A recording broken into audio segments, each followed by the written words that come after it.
So a lot of people will agree with the phrase that youth will save Manchester United, but not necessarily for the right reason. People thought the solution to not being able to win the title, finishing between 2nd and 4th every year, was to simply trust youth, and not these established, previously world-class players who are on far too much money, who don't want to run around and fight for the club. Well anyway, now we've got a load of young players who want to run around and fight for the club, and we are closer to the relegation zone than we are even to European football. Youth is a solution, but not in the way that many of the fan base think, and I'm going to explain why and how in this video.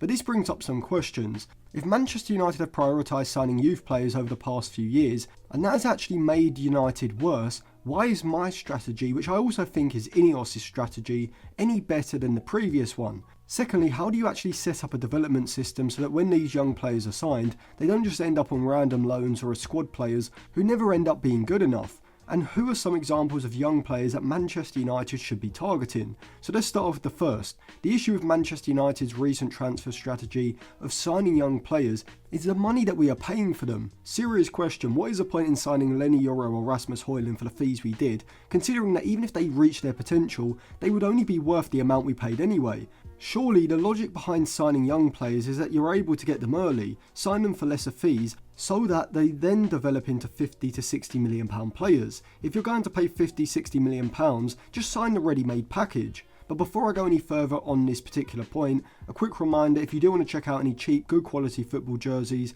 go over to dragonjersey.com. They've got a variety of different current season and retro jerseys, and we'll have the 25-26 season jerseys when they do come out in the summer. They've also got Manchester United retro jerseys going all the way back to the early 90s. Depending on where you live, you can also get a 7 to 12 day delivery time, as well as a 30-day money-back guarantee. But if you do want to check out any of the details before you buy, they have got their WhatsApp and email on their site for you to check out. And if you use code ATLANTIS at checkout, you will get a 10% discount for a limited time. So I'll leave it linked in the description and comment section below. And remember to use code ATLANTIS at checkout for a 10% discount. So Leny Yoro and Rasmus Højlund on current ability alone are probably not worth more than £30 million. It's only the potential that makes them worth as much as we paid for them. To be fair, Højlund wasn't an INEOS signing, but Yoro was. And let's be real, they only signed Yoro as a statement because Real Madrid wanted him. How on earth do you end up paying £52 million as a base fee, with add-ons taking it to about £58 million for someone who's only played 1 year of senior football in Europe and is only 18, whilst also having just 1 year left on his contract? What on earth is the point in that? You might as well just let him develop for 2 to 3 years and then try to sign him, because realistically, how much more is he going to cost? And so the difference between United's recent transfer strategy and the one that I would look to adopt, and also what I hope INEOS will move to, is signing young players for what they are actually currently worth, not what they could potentially be worth. And we've seen this recently with the signings of Sekou Kone, Diego Leon, Chido Obi Martin and Aiden Heaven. Players who've been signed for anywhere between £1 to £5 million max, which means that even if they don't quite develop into Manchester United level players, as long as they can still develop into decent Premier League level players, we can still sell them on for a substantial profit, which gives us money to then reinvest in players who will improve our starting 11. Just think about it logically, sign 20 players for £50 million or sign 1 player for £50 million. In the mid to long term, what do you think is more likely to work out? And in the present, what is a bigger risk? I mean, it's a no-brainer. And this is probably the only area where United are actually doing a good job at the moment. And it's a reason as to why I'm hesitant to give Christopher Vavell a role with more responsibility, overseeing all of the recruitment. And that's because Vavell seems to be doing a fantastic job of scouting and then signing young players for minimal fees. So taking him out of that remit and hoping he can do the same with the first team doesn't necessarily mean that he will be able to, and it could lead to the youth recruitment that we've been doing falling off. Even someone like Aiden Heaven, I'll be honest, I'm not 100% convinced that he's going to be a first team player for United at the minute. I do prefer Kokonki, but that may be just because I've seen him play more often. But for the compensation that we paid for Heaven to Arsenal, you'd have to say it's a good signing, because even if next summer or the summer after, it looks like he isn't even good enough for a squad depth position in the United squad, you can still probably sell him for between £5 to £10 million because of his age and his homegrown status, as well as being a left-footed centre-back, which, considering we paid around £1 million in compensation for him, is still a fairly significant profit. The same with Chido Obi Martin, Diego Leon and Sekou Kone. See, the thing is with Lenny Yoro, he needs to improve significantly to reach that £50 million valuation that we paid for him, whereas Kone, Obi Martin and Leon, even with a steady but pretty average development, they will still likely turn us a profit. Let's say Kone, Chido, Obi Martin, Leon and Heaven all end up getting sold for about £10 million each by the summer of 2027. Hopefully they of course develop past that, but let's just use £10 million as a reasonable average figure that we should be able to get for each of them in the next 2 years or so. That would still be around £30 to £35 million in total profit on all of those deals. And that's the value of a first team player just from the profit of selling these 4 players. So you can see the idea behind these type of signings. But the bigger issue that United face is not even signing the young talented players, it's actually developing them once they're at the club. My fear with the players I've just mentioned is that we constantly talk about them for the next 1 to 2 seasons before they eventually fade into the under-21s and end up leaving for minimal fees with buyback clauses that realistically we aren't going to trigger. It's essential that United have a protocol for these young signings. You can't just sign them and stick them in the under-21s and act like the job is done. And this is where the head coach comes into play, because before even going into pre-season, we need to know which young players are good enough for the first team squad and which players need loans. I don't want to see the likes of Obi Martin, Heaven, Leon, Kone, Mentato, the Fletcher twins, Jim Thwaites, etc. playing under-21s football for the whole of next season without getting any game time in the first team, because that's just what happened with Dan Gore and Maxi Oyedele. If Amorim doesn't see a player as being ready for the first team next season, loan him out, at least for the first half of next season, somewhere where he's going to be a guaranteed starter most weeks in a system and a style of play that is similar to the possession dominant, intense pressing style that United want to use in the Premier League, but not in a league where the competition is too overwhelming. See, when you send young players on loan, you aren't trying to send them to the best leagues possible where the interest is. I would actually argue that sending young players to Ligue 2 or the Bundesliga 2 when they're aged around 17 to 20 is actually more beneficial to their development than sending them to one of the top leagues like La Liga, Ligue 1 or the Bundesliga,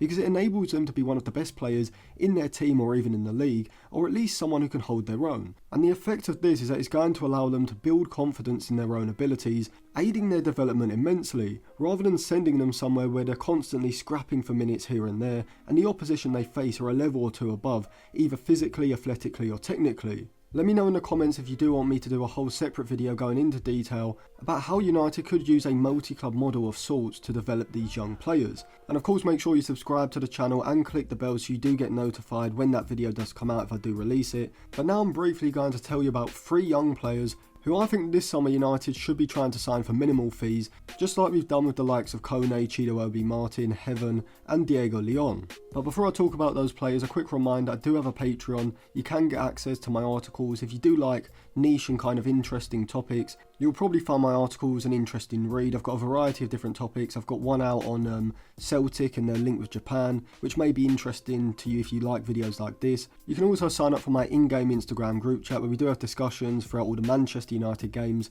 and throughout the week in general. I think you can still get a 7-day free trial, so if you do want to sign up, I'll leave it linked in all the usual places, the eye above, description, comment section, and on the end screen after the video. So the first player that would be on my list for United to sign in the summer is a centre forward that I actually spoke about on a video I did on Chido Obi Martin when he first moved to Manchester United a few months back, and that is Norwegian 2nd Division side Stabæk's 17-year-old centre forward Oscar Spitten Nysetter. Now to be honest, I can't even remember how I stumbled across this guy, but I'm surprised I haven't heard more about him, as he's a centre forward that is incredibly rare. Very good technically, whether it's receiving the ball in congested areas, when dropping off between the lines and linking play or turning pressing players on his back.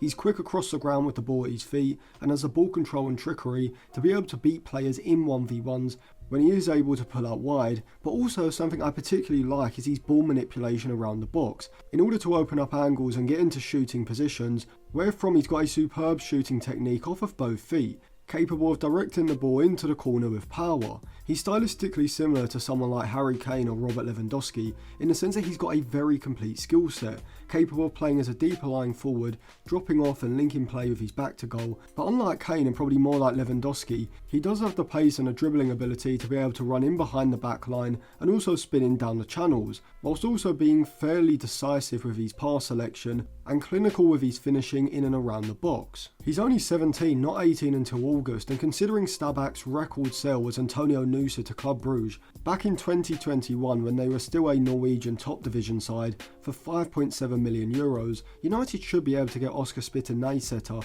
for under 3 million euros, maybe as little as around £1 million considering he is only 17. Stabæk are in the second division currently, and there really isn't much hype or outside interest around his name to really push up his price significantly. I'd love United to sign Spiternæsetter, as I actually think in terms of technical ability and overall skill set, he actually might have greater potential than Chido Obi Martin because of how good he is in multiple different areas and phases of play, alongside still being a clinical goal scorer as seen by the fact that last season, as a 16 and 17 year old in his first season of senior football, he scored 16 goals in 30 games in all competitions. So Oscar Spiternæsetter is one that I think United should be all over. I can't see how he isn't at least worth 5, even £10 million in 2 or 3 years time, maybe sooner, and likely even more than that in the long term.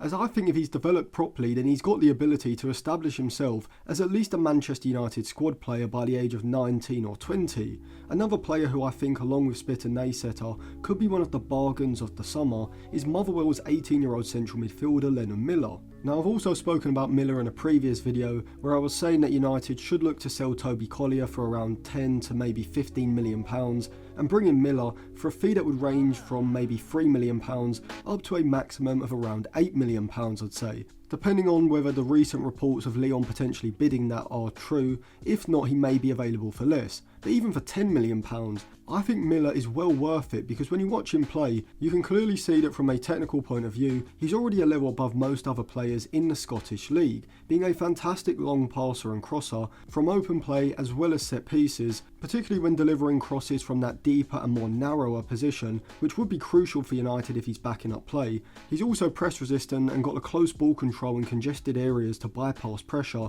as well as the necessary defensive attributes and athleticism to enable him to play in a deep role in a midfield double pivot. And considering he's only 18, not 19 until the summer, the maturity and composure he plays with is quite absurd, because he's not only able to dictate play, but he's also actively able to create from deeper positions with his vision and long passing. I really like Miller. I think if we could sign him for between £5 to £6 million ideally, maybe as much as £8 million, then not only would that improve our squad, with him being a better player currently than Collier in my opinion, at least more established and more proven than Kone, and definitely preferable to Eriksen and Casemiro just from an energy point of view at the moment, but also like Spiternæsetter in 2 to 3 years time or even less, he could develop into a £20 to £30 million player or break into the Manchester United squad. And the third player is Severe Nippon, who I'm sure you've probably heard of. He would be a lot harder for United to get this summer. I'm not going to analyse him in this video, as I am preparing a whole separate video on him, as well as some alternatives for United, and to be honest he wouldn't be as cheap as Miller or Spiternæsetter if United were able to sign him due to the amount of interest he is attracting. So even if we rule out Nipan for now, Lennon Miller and Oscar Spiternæsetter are 2 young players who would be on my summer transfer list for United, so let me know some other players who you want me to analyse in the comment section, and if you do want any cheap, good quality football jerseys, then go over to dragonjersey.com. I'll leave it linked in the comment section and in the description, and if you use code ATLANTIS at checkout you will get a 10% discount for a limited time. If you do want to check out any of my articles or my in-game Instagram group chat, I'll leave my Patreon linked on the end screen now.